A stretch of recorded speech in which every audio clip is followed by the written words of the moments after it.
En los juicios de Nuremberg, uno de los hombres juzgados se le hizo la siguiente pregunta: ¿cómo consiguieron que el pueblo de Alemania aceptara sus condiciones? Estoy parafraseando. Y dijo, fue fácil. No tiene nada que ver con el nazismo. Tiene que ver con el temor. Puedes controlar a la gente si consigues que tengan miedo. Y la herramienta que el enemigo ha estado utilizando desde entonces, es decir, desde el huerto, se remonta a esa época, pero ha habido un nivel de intensidad que ha aumentado drásticamente en los últimos 18 meses. Y el esfuerzo por controlar los valores, los pensamientos, la conducta de las personas a través del miedo es extraordinario. No soy admirador del socialismo. Tengo amigos que lo son, pero yo no soy uno de ellos. El socialismo es comunismo en pañales. No busco ningún aplauso ni ningún apoyo.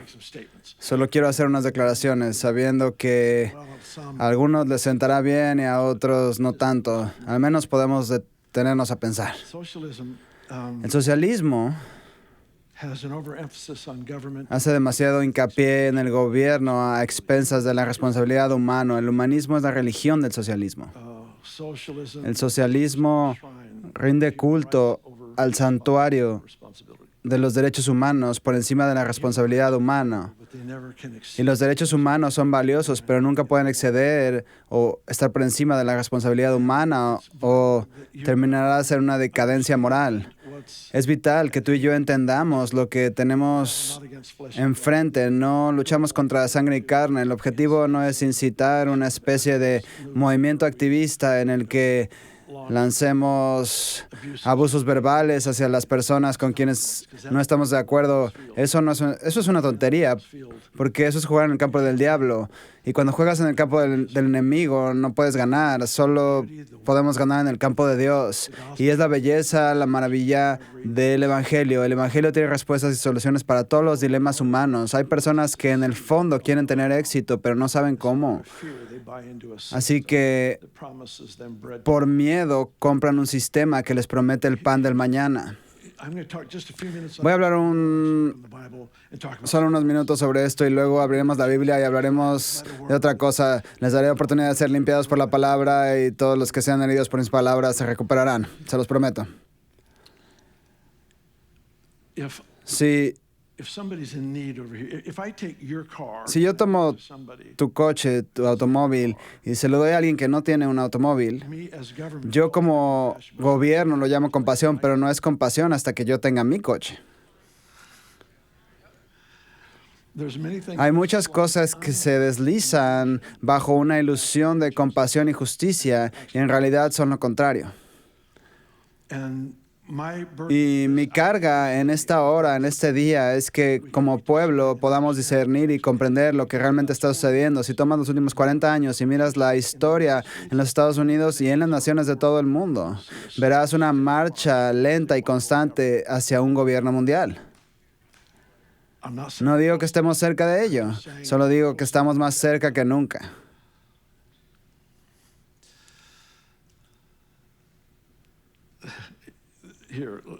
Déjame solo, si todavía no he ofendido a todo el mundo, denme un momento. Denme un momento. Estoy intentando predicar. Estoy intentando predicar.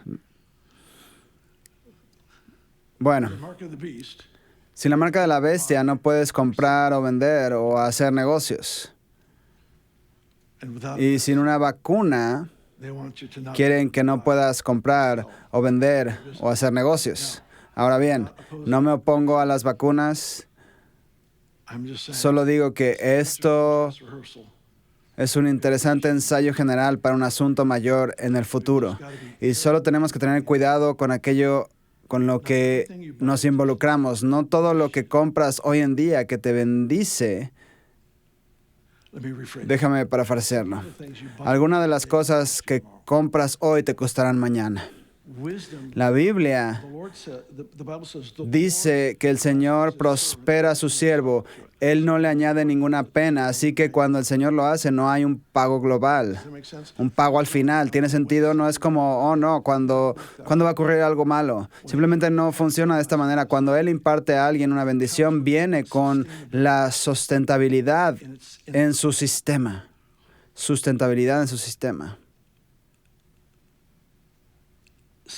El socialismo se financia con derechos. Y hay muchos de nosotros en este lugar que se opondrían al 100% al socialismo, pero se han casado con el espíritu de derecho.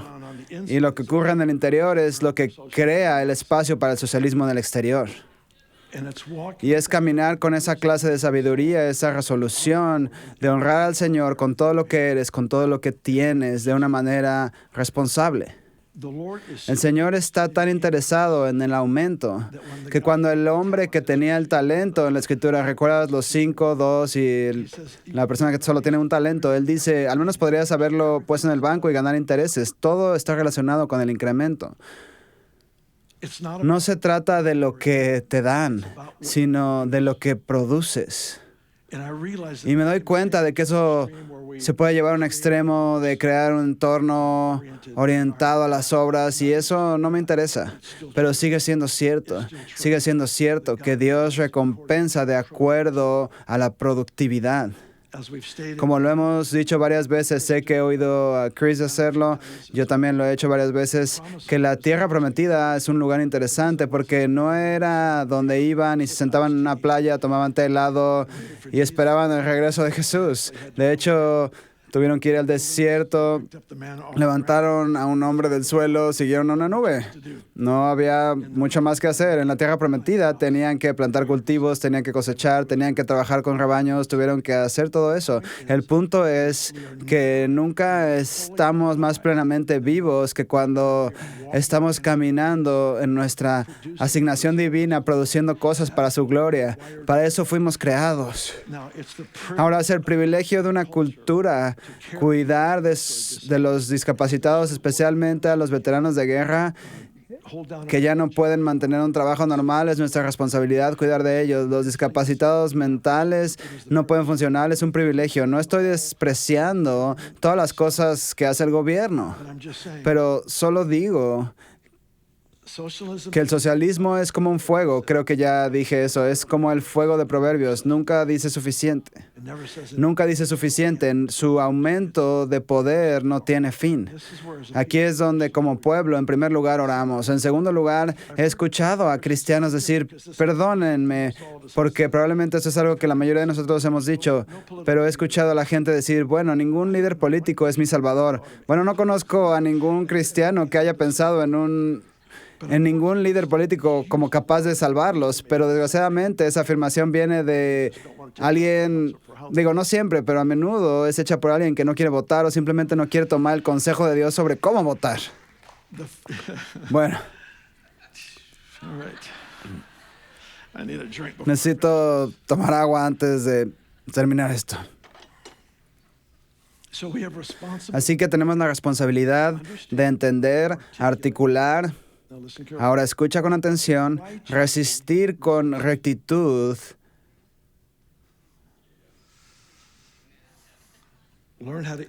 aprender a interceder y a orar, para entender cuáles son los desafíos, para asegurarse de que esté sano primero en el corazón.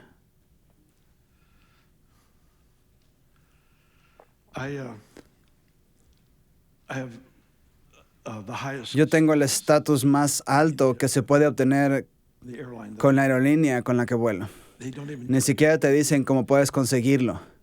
Hay estatus que consiguen por muchos kilómetros, muchas millas, pero hay un estatus del que ni siquiera te hablan. Tienes que ser invitado. A mí me invitaron. He estado ahí por años. Estoy agradecido.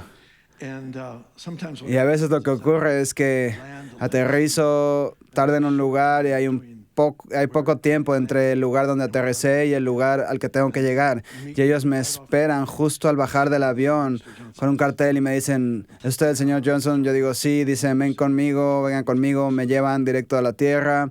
Me llevan en un Mercedes a mi siguiente vuelo. Es maravilloso. Hasta que se me hizo muy tarde para un vuelo, tenía poco tiempo y no estaban ahí.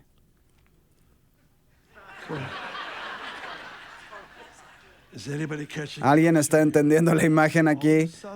De repente, un regalo que me dieron es algo que espero.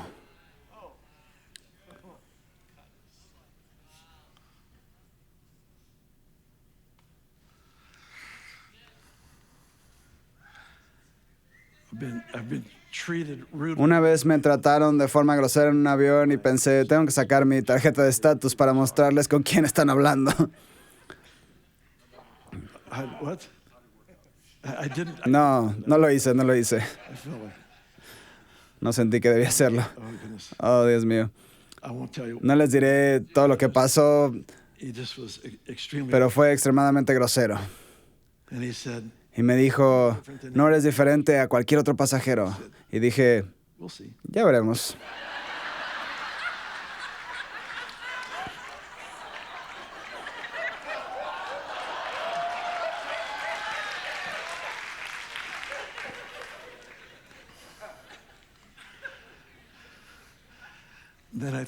Entonces creo que miró en su ficha para ver quién era yo y mi estatus.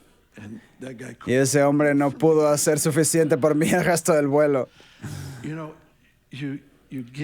Entras en esos lugares de favor y bendición e incremento y crea un apetito que si no tienes cuidado, en realidad puedes pensar que lo ganaste. Ahora, puedo decir que tengo ese estatus porque ganamos esta cantidad de dólares y así es como la aerolínea cuida que los que gastan esta cantidad de dinero. Por todos los vuelos que realicé, hay muchos argumentos que puedes hacer en tu cabeza para explicar por qué mereces algo y sin embargo es ese derecho, espíritu de derecho, el que realmente ha creado el espíritu de socialismo en la tierra y si podemos lidiar con él aquí, estaremos bien posicionados para afrontarlo allá afuera. ¿Tiene sentido? Bueno, es todo lo que estoy haciendo.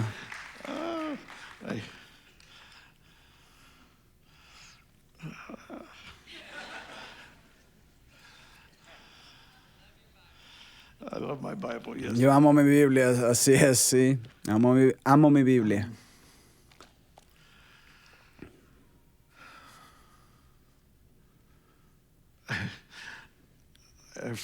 Tengo amigos a los que les encanta su gobierno socialista mientras estén siendo bendecidos.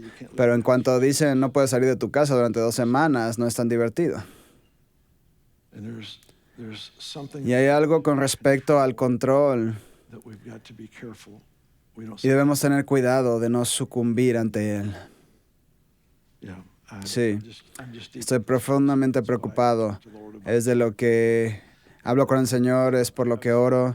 Hice una entrevista en un programa de televisión aquí hace más o menos una semana y la chica que hacía la entrevista dijo, si pudieras hablar con los líderes de nuestra nación, eran de otro país, si pudieras hablar con los líderes de nuestra nación, ¿qué les dirías?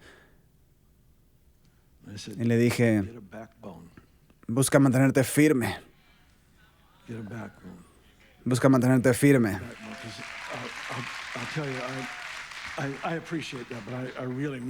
Se los digo, se los agradezco, pero en realidad no busco ningún tipo de aplauso, busco que piensen y tengan responsabilidad.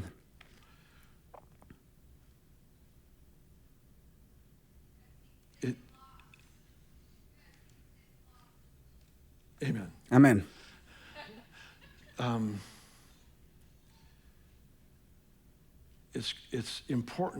Es importante que sepamos reconocer la raíz de algo que está en el sistema político sin obtener un espíritu político. Y en cuanto lo hagas, te etiquetarán, te llamarán todo tipo de nombres. La gente le pone etiquetas para poder descalificar tu voz. Y vas a necesitar valentía. Siento que lo que el Señor quiere de nosotros en esta temporada es un bautismo de valentía para realmente orar hacia una nueva temporada. ¿Por qué no se ponen de pie? Vamos a orar por eso. Voy a dejar que se limpien de lo que acabo de decir y entonces entraremos en la palabra y veremos lo que sucede aquí. Señor, te pido por un verdadero bautismo de valentía que nos ayude a vivir con sabiduría y entendimiento, a conocer los tiempos, las estaciones en las que nos encontramos y cuál es tu respuesta a un determinado problema, no solo a lo que naveguemos emocionalmente a través de nuestra propia frustración, sino la verdadera respuesta del reino para que podamos ser constructores, no solo destructores, que podamos ser restauradores y no solo confrontadores. Pido esto en el nombre de Jesús. Amén, amén. Bueno, voltea con alguien y dile, realmente necesitabas eso.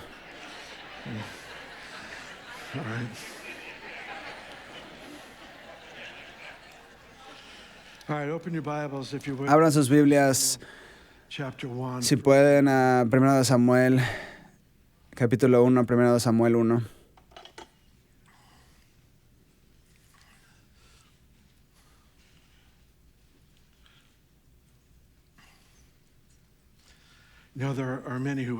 Ahora hay muchos que dirían que Jesús no entrenó a sus discípulos en ese tipo de cosas, les enseñó cómo sobrevivir en los entornos gubernamentales existentes, y eso es absolutamente cierto. Enseñó cómo debían responder los empleados y los soldados y los esclavos y todo eso. Les enseñó a hacer el reino en el entorno en el que se encontraban. Pero también les recuerdo que Él les dijo que el reino de los cielos es como levadura. No es levadura como una filosofía, es esa levadura como aquello que ayuda a redefinir el entorno en el que te encuentras. También dijo que somos luz y que somos sal. Esos tres elementos afectan su entorno. Así que lo que el Señor quiere para nosotros no es que levantemos un movimiento político, sino que levantemos un movimiento de corazón de siervo en el que nos metamos en los sistemas y amemos bien a la gente y permitamos que el reino produzca realmente el cambio. Solo estoy tratando de identificar algunas de las cosas que siento que el enemigo Él utiliza la justicia y la compasión como falsos frentes para el verdadero caballo de Troya que trae ese ataque de caos y pérdida demoníaca. Así que dije que había terminado, aparentemente no era así. Ahora sí, ya terminé. Puede ser que vuelva a hablar de esto, no lo anunciaré con antelación porque quiero asegurarme de que vengan. Será una sorpresa, eso es lo que será. Yo sí creo que el Señor nos está dando la oportunidad, la invitación, por así decirlo, de dar a luz a una nueva temporada. Creo que es del Señor, pero creo que necesitamos valentía en la oración. Hemos hablado de la oración el último año, más que probablemente en los últimos 5 años que he estado aquí. Sé que lo he hecho una y otra vez. Muchos del equipo también lo han hecho. Nuestras reuniones de domingo por la noche se han centrado en la oración. Y no es un accidente, es trágico. En cierto modo, me gustaría poder borrar todo lo que el mundo sabe sobre la oración y empezar de nuevo, porque la hemos confinado tanto a una actividad religiosa que hemos perdido el hecho de que en realidad es como la respiración, es respirar. Cuando Él dijo ora sin cesar, básicamente está diciendo que es lo mismo que respirar, solo hazlo todo el tiempo, solo hazlo de expresión normal de quién eres, de dónde estás en esta vida. Todos los momentos son buenos para orar y no son palabras especiales, no es ese tipo de cosas, no es una petición que suene profesional, es una comunión con Dios que a veces tiene palabras. Pero creo que el Señor, siento como si estuviéramos al borde, sigo parándome sobre estos bordes. Tengo intercesores orando por mí porque me paro aquí en el escenario, en el borde. Estamos al borde de un avance significativo en la cultura, en las manifestaciones del avivamiento, de una manera que nunca antes hemos visto, y siento que estamos al borde, no del todo en el lugar de la transición, mujeres donde empujas, pero cerca de ese punto en el que estamos a punto de dar a luz a algo que aún no hemos visto antes. Requerirá un tipo de oración valiente que para muchos va a ser extraña. De eso les quiero hablar, no en una especie de tienes carencia aquí o algo así, es una simple invitación. Hay una historia con Ana. Ana es una mujer que está casada, que no tiene hijos y tiene muchas ganas de tenerlos. Así que retomemos la historia en el capítulo 1, empezaremos con el versículo 2. Voy a leer unos cuantos versículos, así que síganme, por favor. Y tenía dos mujeres, una se llamaba Ana y la otra Penina. Y Penina no tenía hijos. Disculpen, tenía hijos, pero Ana no los tenía. Versículo 5, pero a Ana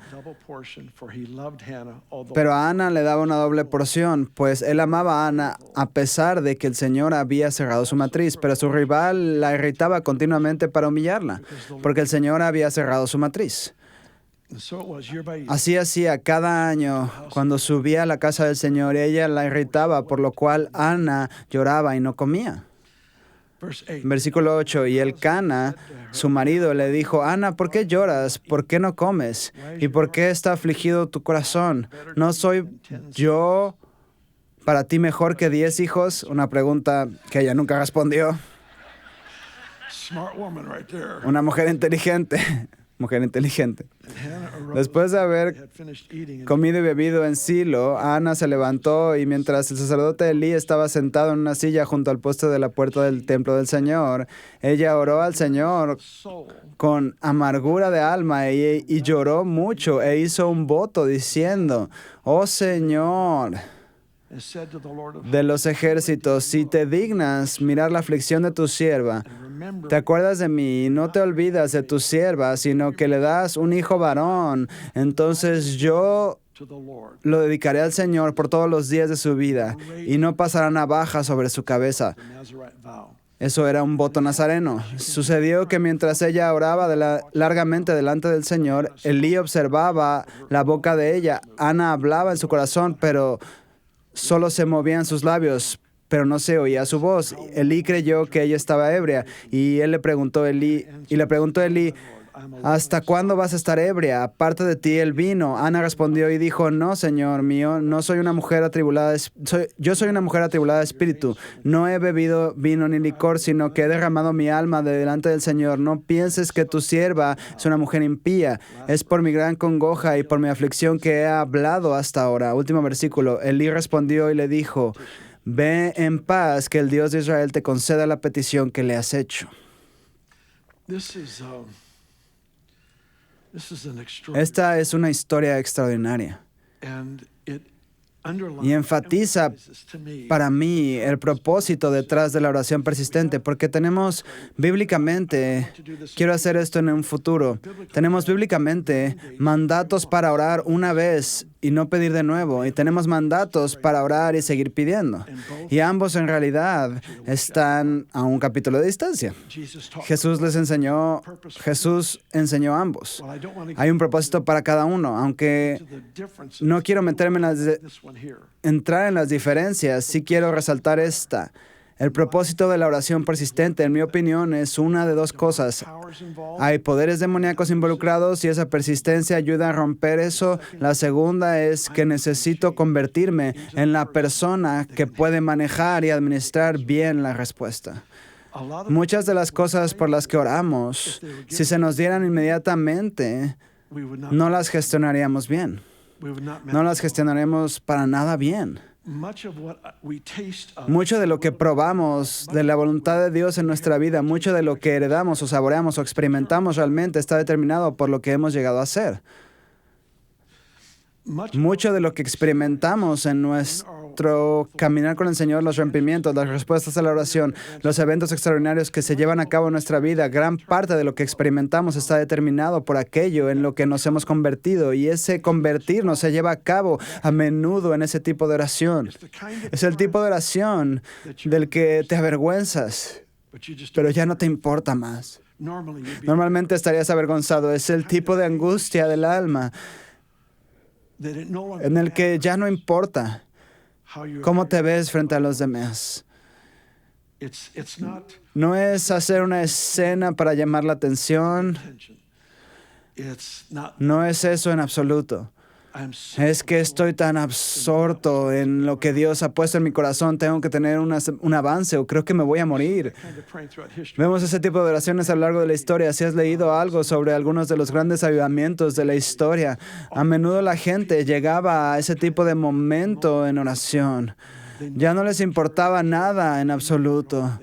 No les importaba si volvían a comer, no les importaba. Simplemente no se preocupaban por todas estas cosas que hace 2 días quizás consumían su atención. Pero en este momento, lo único que importaba es aquello para lo que Dios ha tomado su vida, mi vida, y no me conformaré con nada más. Y tenemos ese tipo de momento aquí. Ana no sabe cuándo llegará su rompimiento. Sabemos que han pasado años. Supongo, por la forma en la que responde aquí, que ha orado la oración para tener hijos durante muchos, muchos años. Sabemos que su competidora, la otra esposa, ha tenido muchos, así que sabemos que son años de esterilidad. No sé cuánto tiempo, no sé qué tipo de oración oró, pero es lógico que haya orado esta oración antes. Pero algo sucedió en esta oración. Los ancianos hablan de este tipo de oraciones. Estaba en la recta final. La imagen es que yo estaba dispuesto completamente a alcanzar lo que Dios ha prometido, estirándome. Hay mucha gente, los que saben mejor que tú, te dirían, no necesitas hacer eso porque ya todo es tuyo. Y eso es verdad. He sido bendecido con toda bendición espiritual en lugares celestiales en Cristo. Todo es mío. Esto es absolutamente cierto. Efesios 1 lo declara. Juan 16 lo declara. Todo es mío. El problema es que está en mi cuenta y no en mi posesión. Y a menudo lo que se retira de la cuenta que Él ha guardado para mí no se ha desatado en mi vida hasta que realmente me convierta en lo que es necesario para no arruinar esa bendición que Dios me ha dado. Lo hemos visto a lo largo de la historia. Mira a los reyes en las Escrituras. ¿Cuántas veces vemos a un rey heredar el trono y luego destruirlo a los pocos años de su reinado? ¿Qué pasó? Su carácter no estaba a la altura para soportar el peso de su misión. Es una destrucción segura cuando eso pasa. Todos tenemos en nuestro corazón cosas que nos han dolido. Dudo que haya una persona en la sala que no haya orado una gran oración, una cosa grandiosa para que suceda en su vida, que puedas verla en tu vida, que experimentemos juntos. Esas son oraciones nacidas de Dios, pero las grandes cosas que no suelen surgir de las oraciones de conveniencia. Hay algo en la oración costosa. No me refiero a llamar la atención, no me refiero a eso. No me refiero a, estoy en mi día 40 de ayuno y sé que lo voy a obtener.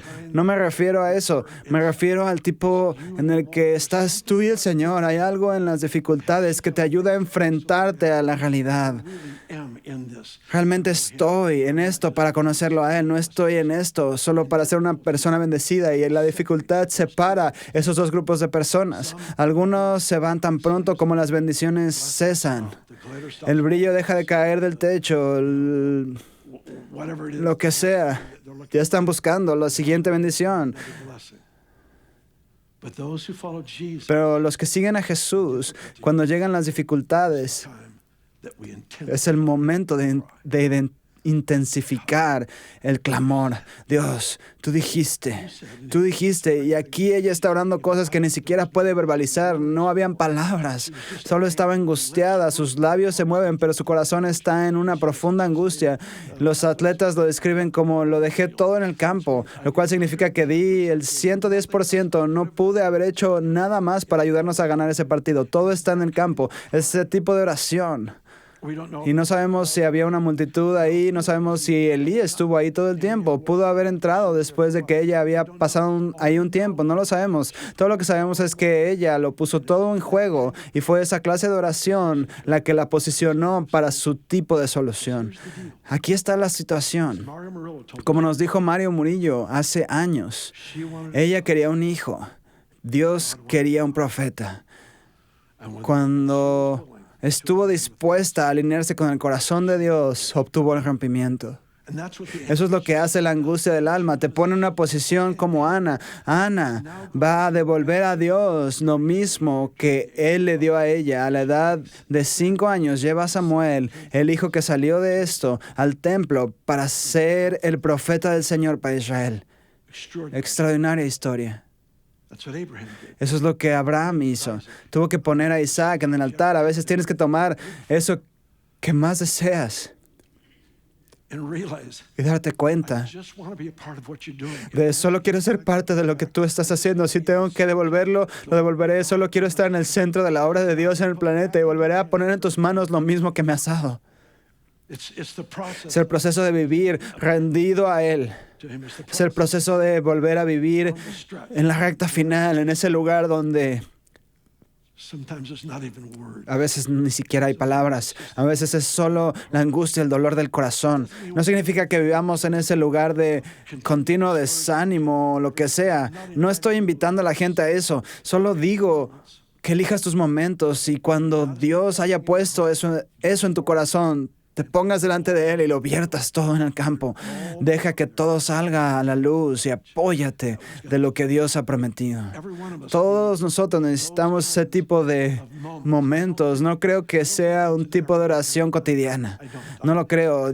Yo no pondría eso sobre alguien, sobre una persona, pero sí diría que todo el mundo necesita esa temporada en su vida, en algún momento en el que nada más es suficiente.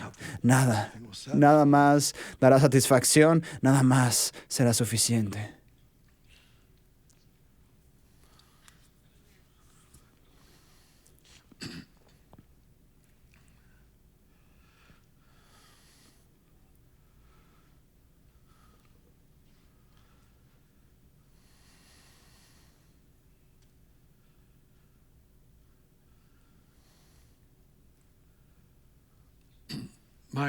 Mi clamor por ti y por mí es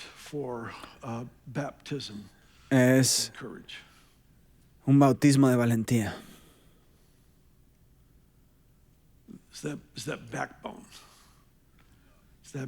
Esa firmeza es la firmeza para mantenerse de pie cuando otros no lo hacen. Es la firmeza que dice, la columna vertebral que dice, ¿sabes qué? Ahora mismo no me veo como un ganador, pero he llegado demasiado lejos como para renunciar. Debo mantenerme firme de lo que Dios ha dicho, en lo que Dios ha dicho. Y si llego al final de mi vida y mi clamor no ha sido cumplido, oro para que mis hijos lo recojan y lo vean cumplirse. Todos tenemos un propósito para traer rompimiento en la tierra. El Señor nos describió como sal y luz y el reino es levadura para tener impacto y efecto en el entorno. No es a través de la ira política y esas cosas. Es amando bien a la gente, pero moviéndose de forma inteligente e intencional para provocar un cambio. Bueno, probablemente eso es suficiente. Sobreviviste, felicidades. Todos tendrán un helado cuando salgan por la puerta. Chris se los dará. Vamos a ponernos de pie juntos, vamos a orar.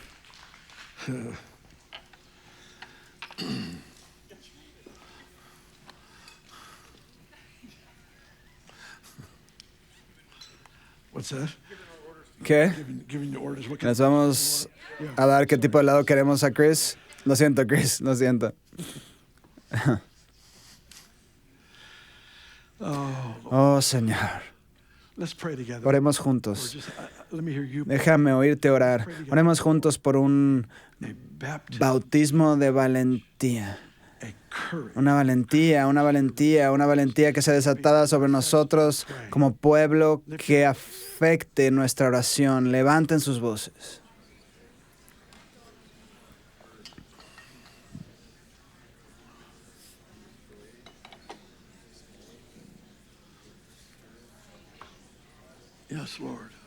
Sí, Señor. Gran valentía. Gran bautismo de valentía, Dios.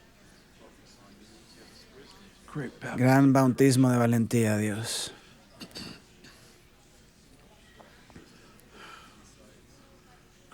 Gran bautismo de valentía, Padre.